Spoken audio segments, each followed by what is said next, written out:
হ্যাঁ, বাবা ভোলানাথ গাঁজাখোর আর আমরাও গাঁজা খাও, একবারে পাপের নরকে চলে যেতে হবে।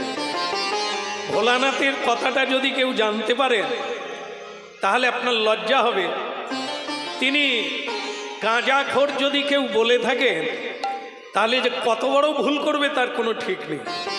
কারণ তিনি হচ্ছে পৃথিবীতে যত বৈষ্ণব আছে, বৈষ্ণব, হ্যাঁ এটা মনে রাখবেন, দেবতারাও যে বৈষ্ণবকে প্রণাম করে।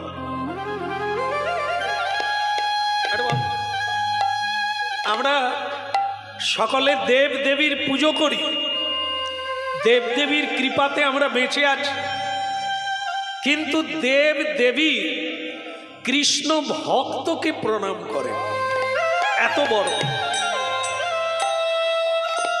আর এই পৃথিবীতে